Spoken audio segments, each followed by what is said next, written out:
अस्सलाम वालेकुम जी, आप देख रहे हैं मुजरिम कौन और मैं शुएब अल्ताफ़ हूँ। नाज़रीन इकराम, एक्स्ट्रा मैरिटल अफेयर सुनने में ये लफ्ज़ जितना घिनौना महसूस होता है, इसके असरात और समरात उससे भी कई गुना ज़्यादा होते हैं। टीम मुजरिम कौन आज दो ऐसे केसेस पे बात करेगी, दोनों थाना रोशनवाला की हदूद में पेश आए और दोनों का जो रूट कॉज था वो एक्स्ट्रा मैरिटल अफेयर्स था। शादीशुदा ख़वातीन व हज़रात में बढ़ता हुआ ये रुझान किस कदर ख़तरनाक है कि इसका अंजाम अक्सर मौत और किसी ख़ानदान की बर्बादी की सूरत में निकलता है। दोनों केसेस में मुल्ज़िमान कत्ल करके फ़रार हुए, इश्तिहारी डिक्लेयर हुए, लेकिन पुलिस के मुसलसल रडार पे थे। रोशनवाला पुलिस ने मेहनत करके दोनों केसेस के इश्तिहारी मुल्ज़िमान को गिरफ़्तार किया। पहले केस में क्या हुआ, कत्ल की वजह कौन थी, कातिल कौन निकला, इसी तरह दूसरे केस में वजह क्या थी, किसके साथ एक्स्ट्रा मैरिटल अफेयर था और पुलिस ने मुल्ज़िमान को कहां से गिरफ्तार किया, ये दिखाएंगे हम आपको आज के मुजरिम कौन। नाज़रीन, फैसलाबाद पुलिस जराइम पेशा अफराद के ख़िलाफ़ कमर बस्ता है और वो लोग जो शायद संगीन जराइम के मुर्तकिब होने के बाद ये समझ बैठे थे कि पुलिस उन्हें भूल चुकी है, फरामोश कर चुकी है, अब उनके गिर्द घेरा तंग किया जा रहा है। फैसलाबाद में थाना रोशनवाला की हदूद में आज से तकरीबन 1 साल कबल एक खातून का कत्ल होता है। कुछ मुल्ज़िमान जो हैं वो पुलिस की गिरफ्त में आ जाते हैं, लेकिन कुछ फ़रार हो जाते हैं और इश्तिहारी करार पाते हैं और शायद वो ख़ुद को महफूज समझना शुरू कर देते हैं कि पुलिस की फ़ाइलों पे शायद धूल जम चुकी है। फैसलाबाद पुलिस मुसलसल अपने रडार पे उन्हें रखे हुए थी और फिर वो कानून के शिकंजे में आ गए। किस तरह आए, किस तरीके से उन्हें गिरफ़्तार किया गया, बेसिकली केस था क्या, ये टीम मुजरिम कौन आज आप तक पहुंचा रही है। और हमारे साथ SHO थाना रोशनवाला इंस्पेक्टर आबिद हुसैन मौजूद हैं, उनसे तफसीलात जानते हैं। अस्सलाम वालेकुम सर, बहुत शुक्रिया आपके वक्त का। सर बताइएगा ये केस क्या था और ये इश्तिहारी मुल्ज़िमान को फिर कैसे और कहाँ से गिरफ़्तार किया गया। सर ये वही केस है जो अज़ल से स्टार्ट है और शायद अब तक रहे। बनी नौ इंसान में सबसे पहला कत्ल जो है वो जिन्स की बुनियाद पे हुआ था, जब हज़रत आदम अलैहिस्सलाम के एक बेटे ने अपने दूसरे भाई को कत्ल किया था। वहीं से ये इंसानी सरशत में शामिल हो गई चीज़ें और ये चीज़ें चलती रहीं। आज से कोई 15 साल पहले 2010 में गुलफाम जो चक नंबर 246 रेबे का रहायशी है, उसने अपने गांव की ही एक लड़की नादिया बीबी से को घर से भगा के शादी कर ली और ये जो है उलझन दोनों फैमिलीज़ के दरमियान वहाँ से स्टार्ट हो गई। चलते चलते चलते फिर इसमें मज़ीद चीज़ें भी ऐड होती रहीं। गुलफाम और उसकी बीवी ने उसी गांव में अपने भाइयों के साथ वाली गली में रहना शुरू कर दिया और साथ ये दुश्मनी की आग भी चलती रही। इस दौरान मोहम्मद गुलफाम ने मज़ीद कुछ हरकतें की। दूसरा, मोहम्मद गुलफाम जो है वो कुछ नोटोरियस करैक्टर का भी मालिक था। वो गांव में मंशियात फ़रोशी और शराब फ़रोशी करता था और मुतअद्दिद बार जो है वो गांव से पुलिस ने उसे पकड़ के जेल भिजवाया था। लेकिन अब क्या है, अब ये हो रहा है साथ कि मोहम्मद गुलफाम ने अपनी बीवी नादिया बीबी की एक भाभी थी हलीमा बीबी, जिसके साथ भी उसने तल्लुकात जनरेट किए और उसके बाद उसको मजबूर किया कि वो खुला ले और उसके साथ शादी करे। ऐसा करैक्टर है कि जिसको पहले ही एक दुश्मनी की हल्की आंच पे जो है वो पकाई हो रही है। एक ख़ानदान की उसने लड़की को भगाकर कोर्ट मैरिज उसके साथ कर ली और वो लोग मुसलसल से कह रहे हैं कि हमारी नज़रों से दूर हो जाओ, अगर ये काम कर लिया है हमारे सामने ना हो, लेकिन जान नहीं छोड़ रहा। उसी ख़ानदान पे दोबारा नकब लगाने की कोशिश कर रहा है। दोबारा नकब नहीं लगाने की कोशिश नहीं की, नकब लगा लिया उसने अपनी बीवी की जो भाभी है हलीमा बीबी, उसके कुछ 4-5 बच्चे थे, उसको साजबाज करके उसको कोई मीठी बातें सुना के खुला लेता है, खुला दिलवाता है उसका, और खुला के बाद खुद उससे शादी करके उसी गांव में फिर से रहना शुरू कर देता है। और उसके बाद चूँकि ये बंदे का जेल जाना आना ऑलरेडी है और उसकी जो रिप्यूट है वो भी कोई बहुत अच्छी नहीं है, उसके बाद वो कुछ मंशियात बेचता बचाता भी है, कुछ पुलिस का डर भी थोड़ा सा उतरा हुआ है। दैट्स वाई वो बंदा जो है वो उसकी रिप्यूट भी अच्छी नहीं है और करैक्टर भी। उसके बाद क्या हुआ, जिस रोज़ ये इंसिडेंट हुआ है, ये लोग उनकी गली में चले गए उन्होंने, जो लोग पहले ही इस बंदे से जले भुने बैठे हुए थे, उन्होंने उसे रोका कि भाई पहले तुम हमारी बीबियां भगा के ले गए हो, हमारी इज़्ज़त के साथ खेलते रहे हो, अब तुम हमारे घर में आ गए हो। उसके बाद क्या हुआ, इनके दरमियान वहाँ पे लड़ाई होना शुरू हो गई।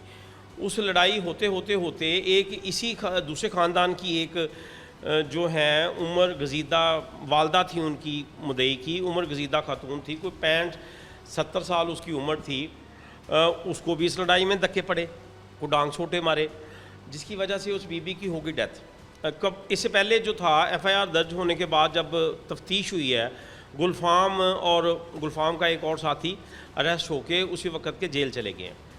लेकिन गुलफाम का एक भाई था आकाश, जो इंसिडेंट में तो साथ था, लेकिन वो यहाँ से छोड़ के सोशल मीडिया और अपना मोबाइल यहाँ छोड़ के, अपने बीवी बच्चे छोड़ के खुद निकल के भाग गया किसी दूसरी जगह पे कि मैं जाके गुम हो जाऊँगा।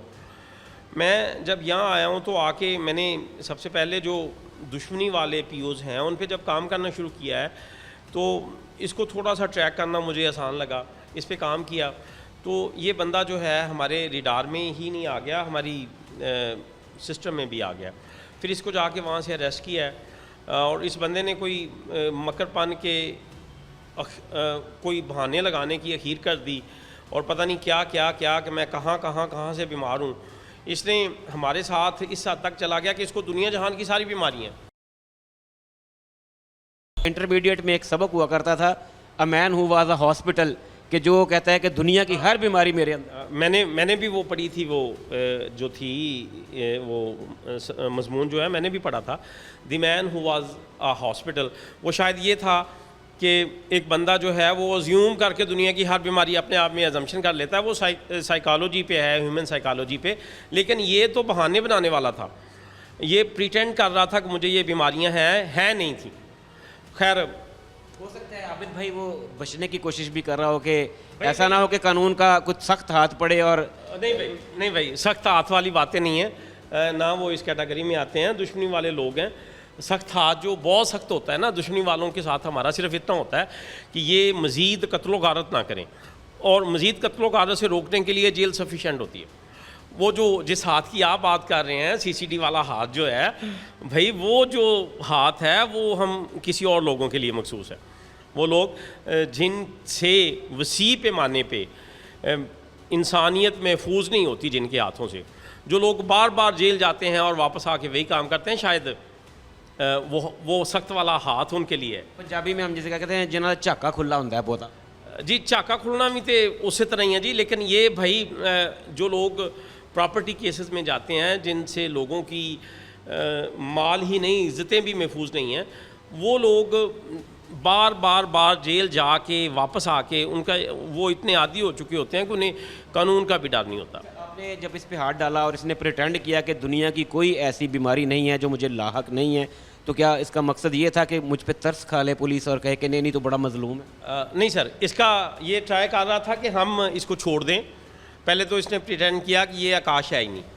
खैर, जब इसकी आइडेंटिफिकेशन पूरी हो गई तो उसने कहा, उसने वो दूसरा करना शुरू कर दिया कि मेरे तो गुर्दों का मसला है, मेरे तो वीकली डायलिसिस होते हैं, तो अगर आप मुझे लेके जाएंगे तो मुझे अगर कुछ हो गया तो फिर आप पे एफआईआर होगी। शायद हमारी जो कानूनी मजबूरियां हैं वो उनसे खेलने की कोशिश कर रहा था।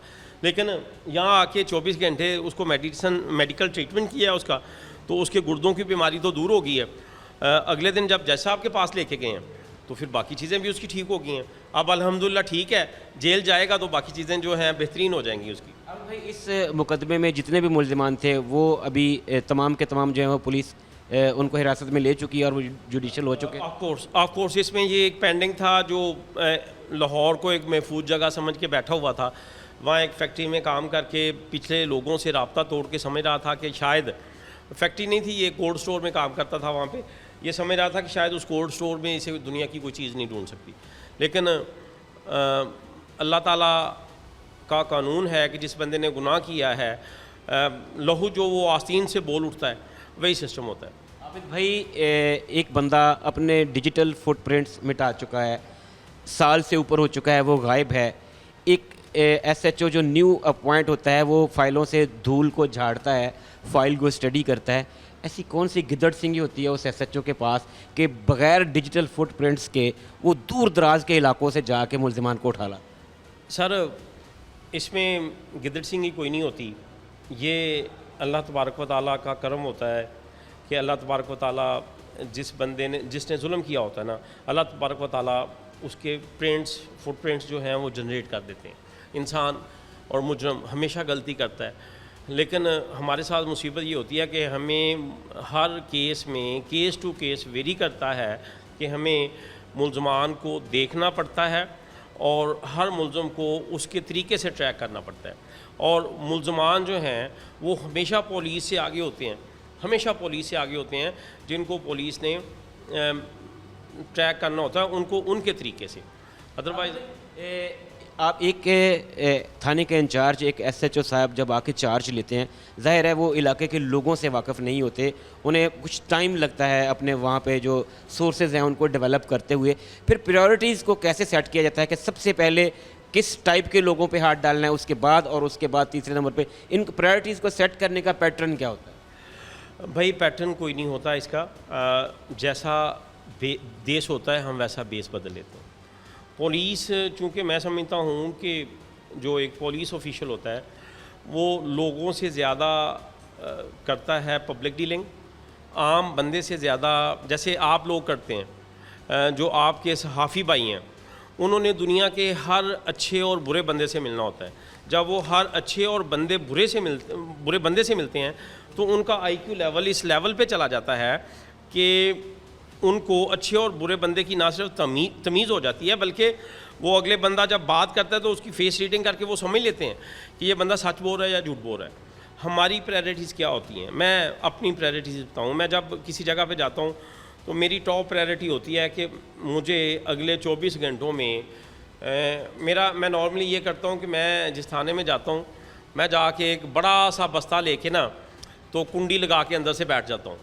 फिर उस बस्ते में मैं देखता हूँ कि सबसे पहले जो मैं देखता हूँ कि इस थाने में क्राइम पैटर्न क्या है। क्राइम पैटर्न हम मेजरली देखते हैं जो अंगेज प्रॉपर्टी होता है। मिसाल के तौर पर जहाँ से आपकी और मेरी पिछली मुलाकात हुई थी वहाँ जाके मैं देखूँगा कि यहाँ पे सबसे ज़्यादा लोगों की माल को कहाँ पे ख़तरा है। लोगों के साथ सबसे बड़ी बात जो मैं समझता हूँ वो ये है कि कोई बंदा मेरी या आपकी फैमिली के गन तान के उसे कहे कि दे दे जो कुछ है, और उसे मेरी और आपका माल ही नहीं हमारी इज्जतें भी उनसे गैर महफूज होती हैं। तो मैं सबसे पहले जाके ये देखता हूँ कि इस थाने में क्राइम का पैटर्न कौन सा है। पैटर्न मीन्स कौन से वक्त में और कौन सी जगह पे मुतवातर वारदात हो रही है। उसके बाद फिर उसके लिए पॉलिसी होती है। जो अगले 2 घंटे के बाद मैं देखता हूँ कि इस थाने में कौन सा बंदा जो है नार्को पेडलिंग में मुलव्वस है। उसके बाद मैं देखता हूँ कि इस थाने में कौन सी ऐसी चीज़ें हैं जो वल्नरेबल्स हैं, लाइक गवर्नमेंट के कौन से अदारे हैं, सेमी गवर्नमेंट के कौन से हैं, प्राइवेट के कौन से हैं, उसमें बैंक्स कहाँ पे हैं, कोई मसाजिद कहाँ पे हैं, दीनी धड़े कौन से हैं, प्रेशर ग्रुप्स कौन से हैं और किस तरह से वो करते हैं। जो पहले 24 ये चीज़ें आ जाती हैं, उसके बाद फिर कुछ और देखते हैं।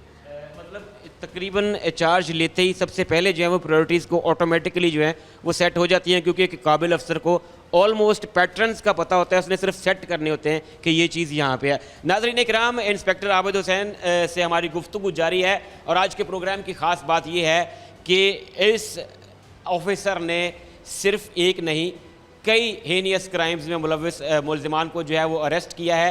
एक और मर्डर स्टोरी के मुलजिमान भी ज़ेर हिरासत हैं। ब्रेक के बाद आपको दिखाते हैं कि वो क्या स्टोरी थी और उन मुलजिमान को कहाँ से अरेस्ट किया गया। बात हो रही है हेनियस क्राइम्स के इश्तिहारी मुलजिमान की और थाना रोशनवाला पुलिस जो है वो ऐसे मुलजिमान के ख़िलाफ़ कमर बस्ता है। मोहम्मद इरशाद साहब सब इंस्पेक्टर हैं, लम्हा बलम्हा इस केस को इन्होंने देखा और फिर मुलजिमान की गिरफ़्तारी तक टीम को लीड भी किया। अस्सलाम वालेकुम इरशाद भाई, बताइएगा ये क्या केस क्या था बुनियादी तौर पर और मुलजिमान को फिर कहाँ से और कैसे अरेस्ट किया गया? वालेकुम सलाम सर। दरअसल ये 2023 का मुकदमा था तो मुलज़म ने जो है, मुलज़म का और मकतूल की बीवी का एक दूसरे के साथ अफेयर चल रहा था। ये मुलज़म जो था मकतूल की बीवी को मिलने के लिए आया करता था। मकतूल की बीवी के 3-4 बच्चे थे। तो एक दिन जो है वो मिलने के लिए आया, तो जो रुबीना बीबी है जिसको मिलने के लिए आया, उसका शौहर जो मकतूल है वो कहीं रात के टाइम ना वो उठ गया। तो जब उठा तो उसने शोर व वेला किया तो सफदर जो था, सफदर उर्फ सफ़ीरा मुलज़म जो था, इसने जो है उसके पर जो फायरिंग कर दी। वो 3 फायर उसको लगे। उस वक्त से जो था सफदर उर्फ सफ़ीरा ये मफरूर हो गया। मुख्तलिफ़ जगह पर जो है ना इन्होंने स्टार्ट में जो है इसको मिसलीड करने के लिए पुलिस को जो है इसको कोई और रंग देने की कोशिश। ये बेसिकली सफदर और मकतूल जो थे ये आपस में कज़न थे। सफदर का जो मदई बना ना इस मुकदमे का पहला कंप्लेनेंट बनाया, वो सफदर का जो है वो ब्रदर इन लॉ था, और मकतूल का जो मदई था वो मकतूल का भतीजा था। वो उन लोगों ने मेलाफाइड होकर जो है ना खुद ही मदई बन गए और ख़ुद ही जो है वो मुलज़म थे। थोड़े अरसे के बाद जो है वो मुलज़म के हक़ में उन लोगों ने स्टाम्प पेपर दे दिए कि ये हमारा मुलज़म नहीं है। कुछ अर्सा के बाद जो है ना वो उसकी जो वालदा है जन्नत बीबी, वो जो है मदैया बन गई कि ये जो है मामलात हमारे ये चल रहे हैं। उन लोगों ने मोबाइल वगैरह दिया था रुबीना बीबी का, उधर से जो है वो डाटा वगैरह लिया, लिंक लिया इस बंदे की, जो है ये कहता था कि मैं फ़लाँ जगह पे जो है कोई किसी जगह पे जॉब करता था। तो उधर से भी जिस दिन ये वकूआ इंसिडेंट होता है उस दिन ये उस जगह से ये छुट्टी पर था। तो इस तरह कड़ियों से कड़ियाँ जो है ना मिलती रहीं।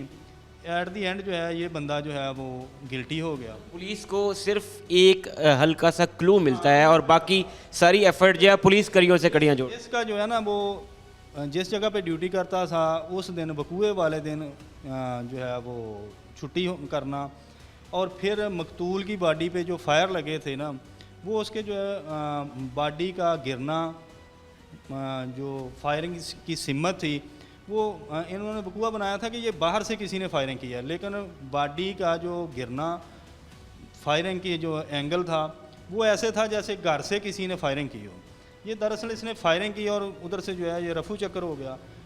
कुछ अर्सा के बाद जो है इसके जो ब्रदर इन लॉ था वो खुद जो है वो सरेंडर कर गया कि मेरा ये मुलज़म नहीं है, लिहाजा इसको बेगना कर दे। ये सेकंड तफ्तीश में बेगना हो गया। थर्ड तो ये लगता होगा कि हमने ये कर दिया है तो अब ये केस क्लोज हो जाएगा। ये अपनी तरफ से ये क्लोज़ करके बैठे थे। फिर हमने जो है वो दोबारा जो है री इन्वेस्टिगेट किया तो ये मुलज़म जो है वो गिल्टी पाया गया। इसको फिर हमने ये 2 साल से जो है मफरूर हो चुका था, लाहौर से इसको हमने गिरफ़्तार किया टेक्निकल वसाइल के ज़रिए। तो अब ये इसके ऊपर जो है हमने FIR भी लॉन्च कर दी है 13-20-65 की, ताकि ये इसको जो है कड़ी से कड़ी सज़ा दी जाए। इसको इरशाद भाई हम देखते हैं अक्सर ऐसे केसेस में, ज़ाहिर है कत्ल से बड़ा जुर्म तो है ही कोई नहीं, एक इंसान का कत्ल पूरी इंसानियत का कत्ल है, लेकिन ऐसे जो मुल्ज़िमान हैं वो साल 2 साल मैक्सिमम 3-4 साल के बाद फिर हमें इन्हीं गलियों बाज़ारों में दंदनाते हुए नज़र आते हैं। पुलिस एफ़र्ट करती है इस कदर मेहनत, जैसे आपने बताया कि 2 साल से एक शख्स पुलिस के रडार पे है, 12 रेड्स किए गए होंगे, पुलिस के वसाइल खर्च हुए होंगे, पुलिस ने कत्ल जैसे हीनियस क्राइम का एक मुलज़िम मेहनत करके अरेस्ट किया, चालान कर दिया, जेल चला गया। उसके बाद क्या ऐसा होता है कि ये मुल्ज़िमान जो हैं इन्हीं गलियों बाज़ारों चौक चौराहों में हमें दोबारा फिरते हुए नज़र आते हैं, बल्कि पहले से ज़्यादा वेल इक्विप्ड होते हैं, पहले से ज़्यादा ये बड़े क्रिमिनल बन के जेल से निकलते हैं। ये क्या मामला है, कहाँ पे लूप होल्स हैं? क्या मुद्दई जो हैं वो मसलिहत का शिकार हो जाते हैं, माफ़ी तलाफ़ी हो जाती है, या फिर कहीं हमारे सिस्टम में कहीं पे लूप है जिसकी वजह से जिसका ये फ़ायदा उठाते हैं? देखिए सर, सिस्टम में तो लूप्स हैं। उसकी वजह यह है कि जिसने जुर्म किया है, जो मुल्ज़म है, उसने तो अपने आप को बचाने के लिए एफ़र्ट करनी है। जो मदई मुकदमा होता है, कंप्लेनेंट होता है, वो बेचारा मुफ्त में जलील हो रहा होता है। मुफ्त में जलालत की वजह से वो कहता है कि एक तो मेरा जो है लॉस हो चुका है, ऊपर से मैं जलील भी हो रहा हूँ। तो फिर वो किसी न किसी जगह पे जाके ना सेटलमेंट कर लेता है, जिस वजह से क्रिमिनल जो हैं वो दोबारा बाहर आते हैं और दोबारा से फिर क्राइम करते हैं। दरअसल में कुछ इस तरह के मुकदमात में जो है ना सेटलमेंट नहीं होनी चाहिए, ताकि ये लोग, इस तरह के गंदे लोग जो हैं, ये बाहर ही ना आए। दूसरा इरशाद भाई, हमने एक दफ़ा जेल पे मुकम्मल पूरा प्रोग्राम किया और हमने जो कंक्लूजन निकाला वो ये कि जो मॉडर्न वर्ल्ड है, जो एडवांस्ड कंट्रीज़ हैं, वहाँ पे जेल की 2 मुख्तलिफ़ कैटेगरीज़ होती हैं। वहाँ पे जो कन्विक्टेड होते हैं उनको अलग रखा जाता है, जिनके केस ऑन गोइंग होते हैं उनका पोर्शन, उनकी जेल अलग होती है। हमारे यहाँ बदकिस्मती से एक ही जेल है, उसमें ऑन गोइंग केसेस वाले भी होते हैं, वहाँ पे उनके आपस में ताल्लुकात डेवलप होते हैं और वो पहले से बड़ा क्रिमिनल बन के बाहर निकलते हैं। इस पे क्या कहें? देखिए ये जेल जो है ना, दरअसल हमारे जो है ना क्रिमिनल्स की यूनिवर्सिटी है, उधर से ही ये गैंग बनते हैं, उधर से ही बाद में ये बाहर निकलते हैं। कुछ अर्सा के लिए फॉर एग्जांपल वो फैसलाबाद में वारदात करते हैं, इधर पुलिस थोड़ी एक्टिव हुई है, पुलिस को शनाख्त हुई है, तो वो लोग जो है साहिवाल में चले जाते हैं, साहिवाल में पुलिस एक्टिव हुई, वो बहावलपुर में चले जाते हैं। इस तरह जेल में आकर इनके गैंग्स बनते हैं, जेल में ही बैठकर ये लोग फिर बाद में वो गैंग ऑपरेट करते हैं। इन लोगों का सारा सर्वाइवल ही वारदातों पे होता है, क्राइम पे होता है। अगर ये क्राइम नहीं करेंगे, ये सर्वाइव नहीं करेंगे, उसके पीछे फिर इनकी जो है ना मुकम्मल एक चेन होती है जो इनको छुड़वाने के लिए भी भागती है, जो इनको केसेस भी इनके लड़ती है, बाकायदा प्रोटेक्ट करती है। फॉर एग्जांपल एक क्रिमिनल को हम पकड़ते हैं तो हम जिस वक्त पकड़ लेते हैं फिर हम मजबूर हो जाते हैं कि इसको जब हम अदालत में पेश करते हैं उस वक्त भी कुछ बातें हो जाती हैं कि मेडिकल के लिए ये अप्लाई ना करते हैं। इस तरह के मुख्तलिफ मसाइल होते हैं, लेकिन एनी हो हम अगर इसको सिस्टम को सेपरेट कर दिया जाए तो आप समझते हैं कि इससे भी कमी आएगी जराइम? हाँ, इंशाल्लाह ज़रूर कमी आएगी। मोहम्मद इरशाद साहब सब इंस्पेक्टर और इस केस के आईओ हमारे साथ मौजूद थे और बता रहे थे कि कैसे एक शख्स जिसने 2 साल कबल एक्स्ट्रा मैरिटल अफेयर्स की बुनियाद पर एक शख्स के घर में नकब लगाई और एक शादीशुदा खातून के साथ ताल्लुकात कायम किए हुए थे, उससे मिलने उसके घर जाता है और उसका हस्बैंड जो है उसकी रात को आंख खुलती है, वो शोर करने लगता है, तो ये मुल्ज़िम उस पर फायरिंग कर देता है जिससे ये कत्ल हो जाता है। पहले इस केस को पुलिस को, कानून नाफिज करने वाले इदारों को मिसलीड करने के लिए एक अलग रंग देने की कोशिश की जाती है, लेकिन पुलिस की ये बड़ी कामयाबी है कि पुलिस इसकी री इन्वेस्टिगेशन के दौरान मुकम्मल हक़ाइक़ को सामने रखते हुए न सिर्फ मुल्ज़िम तक पहुँचती है बल्कि अब वो ज़ेरे हिरासत है और उसे करार वाकई सज़ा भी दिलवाई जाएगी। नाज़रीन, बात हो रही है फैसलाबाद में थाना रोशनवाला पुलिस की कार्रवाइयों की, जिसमें हीनियस क्राइम्स में मुलव्वस मुल्ज़िमान को पे दर पे कार्रवाइयाँ करके गिरफ़्तार किया जा रहा है। हमारे साथ इंस्पेक्टर आबिद हुसैन जाट मौजूद हैं, SHO हैं थाना रोशनवाला के, और दूसरी कार्रवाई क्या थी उनसे जानते हैं। अस्सलाम वालेकुम आबिद भाई, वेलकम बैक। बताइएगा ये दूसरी कार्रवाई में क्या हुआ? क्या कत्ल के जितने भी POs थे, इश्तिहारी मुल्ज़िमान थे, उनके ख़िलाफ़ रोशनवाला पुलिस ने कमर कस ली है कि अब कोई नहीं छोड़ा जाएगा? अल्हम्दुलिल्लाह मैं ही नहीं, हर पुलिस ऑफिसर यही करता है। हर पुलिस ऑफिसर की कोशिश ये होती है कि उसके थाने में जितने भी POs हों वो जल्द से जल्द अरेस्ट हों। ये POs जब तक बाहर रहेंगे, ये इनकी जानब से मुद्दई फ्री को भी ख़तरा रहेगा और इंसानियत को भी। जब तक ये बाहर होते हैं तो इस हर PO जो है वो कहीं जाके शराफत से ज़िंदगी तो गुजारनी कोई नहीं, उसने या तो कोई वारदात करनी है या कुछ और करना है। कौन सा बंदा है जो जुर्म करके भागता है? ये हम इंसान ही हैं जो जुर्म करके अल्लाह मियाँ से भी भागते हैं और कानून से भी भागते हैं। इससे पहले कि शफाकत कोई बात करता, सफ्दर जो है वो फायर मारता है और कत्ल कर देता है घर के मालिक को। वो शख्स जो एक घर में घुसा हुआ है, घर के मालिक की बीवी के साथ उसका शायद एक्स्ट्रा मैरिटल अफेयर है, इसके बजाय कि वो गैरत के नाम पर, ऑनर किलिंग के नाम पर कोई स्टेप लेता, जो मुल्ज़िम अंदर मौजूद है वही फायर कर देता है। शफाकत जब सुबह को 5 बजे के करीब अपने घर में उठता है तो देखता है कि उसके घर में एक ऐसा बंदा मौजूद है जिसको इस वक्त में उसके घर में नहीं होना चाहिए। वो इससे पहले कि वो उनसे पूछे कि भाई आप मेरे घर में इस वक्त क्या कर रहे हैं, उस बंदे ने फायर मारा और वो गायब हो गया। उस कौन आया, कैसे हुआ, कैसे फायर लगा और कैसे वो बंदा कत्ल हो गया, ये सारी एक मिस्ट्री थी। इनिशली पुलिस से हक़ाइक़ छुपा के FIR करवा दी गई। अब कातिल कौन है और मकतूल पे फायर करने वाला जो बंदा है उसको सिर्फ एक खातून जानती है, जिसने अपने बाकी सारी फैमिली के साथ प्रिटेंड करना शुरू कर दिया, रोना पीटना शुरू कर दिया कि मुझे नहीं पता कौन आया था और कैसे कत्ल हो गया। और उन्होंने इस सारी वारदात को एक ब्लाइंड मर्डर जो है दौरान वारदात या वारदात की कोशिश में मज़ामत पे फायर करने का रंग दे के FIR करवा ली। इनिशली शायद पुलिस ने सर्दियों की इतनी सुबह सुबह थी, पुलिस भी कुछ लेट गई, कुछ क्राइम सीन भी जाते जाते जाते बर्बाद हो गया, शायद पुलिस को कुछ इतने सारी जो चीज़ें हैं वो नहीं मिली। उसके बाद जब तफ्तीश का दायरा चला तो आहिस्ता आहिस्ता आहिस्ता चीज़ें क्लियर होना शुरू हो गई। पुलिस जो है वो तफ्तीश में इस पॉइंट पे पहुंची कि ये जो कत्ल हुआ है ये घर के अंदर से हुआ है, और घर के अंदर में कोई बंदा घर वालों की मर्ज़ी के बगैर दाखिल नहीं हुआ। तो वारदात तो हो नहीं सकती ये।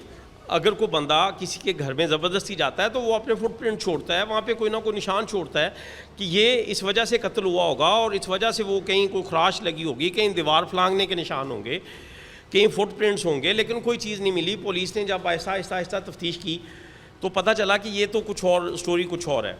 फिर पुलिस ने असल मुलज़म जो है उसको तलाश किया। असल मुलज़म इसमें था सफदर उर्फ सफ़ीरा, जो चक नंबर 45 जीम्बे साइयां वाला का रहने वाला था। उसकी इस घर में कोई रिश्तेदारी थी, उसकी हमशीरा जो थी उसकी शादी इस घर में हुई थी। तो शायद इसी दौरान इसका मकतूल शफाकत जो है उसकी बीवी रुबीना बीबी, जिसकी उम्र 35-40 साल है, और उसके अलावा उनके कोई सफदर और शफाकत और उसके कोई 5 बच्चे भी हैं। शादी को भी कोई 15-16 साल हो चुके हैं। तो अब शायद शफाकत ने रोज़ी रोटी की फ़िक्र में उस पर अटेंशन कम की, तो उसने एक्स्ट्रा मैरिटल अफेयर चला लिया। तो उसके बाद जो है उस दिन भी इसने मोहम्मद सफदर को अपने घर बुलवाया हुआ था। सफदर और ये कोई बातचीत कर रहे थे, जब वो बंदा उठा है, शायद ये चीज़ें उस वक्त देखनी चाहिए थी, फ्रांजिक करवाना चाहिए था। मेरी परसेप्शन है कि शायद उस बंदे को कोई ट्रैंकुलाइज़र भी दिया गया हो ताकि मुलाकात का जो सिस्टम है वो बड़े सुकून से हो सके। भाई अक्सर ऐसे केसेस में जहाँ पे एक्स्ट्रा मैरिटल अफेयर्स होते हैं, ये पहले तादाद बहुत कम हुआ करती थी। अगर 6 माह 8 माह के बाद एक बड़े शहर में शायद कोई ऐसा वाक़या होता था। अब इनकी तादाद इस कदर बढ़ चुकी है कि हर दूसरा तीसरा सानेहा, कत्ल, मर्डर, इसके पीछे इस तरह का कोई ना कोई extra marital affair, honour killing ये शामिल होती है। क्या समझते हैं इसकी रिस्पॉन्सिबिलिटी हम किस पे डाल सकते हैं? क्या सोशल मीडिया और जो हम दूसरे मुल्कों का जो ट्रेंड है उसको फॉलो कर रहे हैं, सोशल मीडिया और लोगों की आपस में कम्युनिकेशन ईजी होगी है? क्या समझते हैं बेसिक रीज़न? भाई इसमें जो चीज़ें हैं पहले शायद इतनी स्पीडी कम्युनिकेट नहीं होती थी। ये जो सिस्टम है, मैंने जैसे पहले अर्ज़ किया है कि बनी नौ इंसानियत में पहला कत्ल जो है वो जिनसे बखालफ की वजह से हुआ था। आज भी हम जितनी दुश्मनियाँ देख लें पंजाब की, सब कॉन्टिनेंट की, उसके अलावा जितने बड़े मर्डर देख लें, जितने बड़े क्राइम देख लें, उनके पीछे 2 ही चीज़ें जो हैं उनका मेन जो है वो मुहर्रक होता है, ज़न और ज़मीन। ज़न और ज़मीन ये 2 ऐसे मुहर्रक हैं जिनकी वजह से 75% प्लस मर्डर होते हैं। आज से नहीं, जब से इंसानियत शुरू हुई है, जब से बनूनो इंसान की तारीख चल रही है। ये 2 साल तक तकरीबन मफरूर रहा, फिर कहाँ से गिरफ़्तार किया गया? क्या ये सुकून में था, अपने इलाके में था, या ये जिसको हम पंजाबी में कहते हैं जू छड़ गया सी तो बाहरों जाके फड़ना पे? सर, हर वो बंदा जो क्राइम कमिट करता है वो कहीं ना कहीं कुछ ना कुछ, कहीं कानून की आड़ लेगा, कहीं कुछ और होगा। अब भी जब आके हमने इन पे रेड शेड किए हैं, इसको तलाश करना शुरू किया है, तो शायद ये मुलज़म जो है ये बड़ा चालाक था। इसको पता चल गया कि अब शायद इसके दिन जो हैं वो ख़त्म हो गए हैं, तो इसने फिर आखिरी सहारे के तौर पर कानून का सहारा लिया और इसने प्री अरेस्ट बेल जो है वो हासिल कर ली। पहले इसने प्रोटेक्टिव बेल अपनी करवाई हाई कोर्ट से, उसके बाद आके प्री अरेस्ट बेल में आया। प्री अरेस्ट बेल करवा के जब इसने अपना मौक़िफ़ दिया तो हमने इसे पूरी हर तरह से इसे कहा कि तुम्हारे पास खुला टाइम है, तुम अपने आप को इस मुकदमे में जो चीज़ें हैं, जो क्यूरीज हैं, उनके जवाब दो और चले जाओ। लेकिन ये बंदा उनमें से किसी क्यूरी का जवाब नहीं दे सका।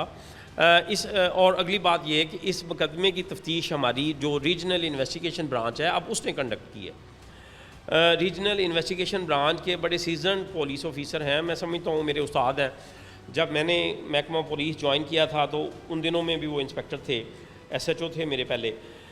वो आज वहाँ पे हमारी बिगड़ी हुई तफ्तीशें जो हैं वो ठीक करते हैं। राया अमर मुश्ताक साहब बड़े सीजन पुलिस ऑफिसर हैं।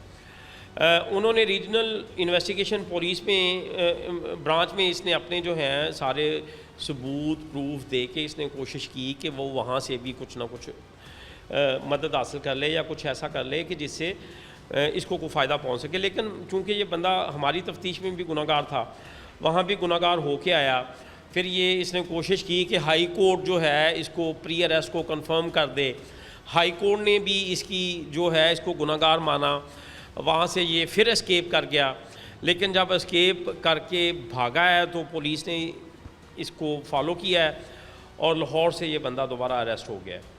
भाई आपकी टीम की ये एफर्ट्स जो हैं वो वाकई में काबिल सताइश है। नाज़रीन किराम, आपने देखा कि पुलिस एक लम्हा भी गाफिल नहीं होती और जब पुलिस ये ठान लेती है कि इस इलाके में वारदात करके फ़रार होने वालों को कहीं जगह नहीं मिलेगी तो फिर ज़मीन या पाताल भी जगह देने को तैयार नहीं होते और मुल्ज़िमान जितने भी शातिर और चालाक क्यों ना हो, कोई ना कोई क्लू, कोई ना कोई फुटप्रिंट ऐसा ज़रूर छोड़ते हैं जो पुलिस के लिए एक लीड साबित होता है और उसी लीड को फॉलो करते हुए पुलिस उन मुल्ज़िमान तक पहुंचती है। और इन दोनों केसेस में आपने देखा कि मुल्ज़िमान पाबंदे सलासिल हैं और अब उन्हें करार वाकई सज़ा मिलेगी।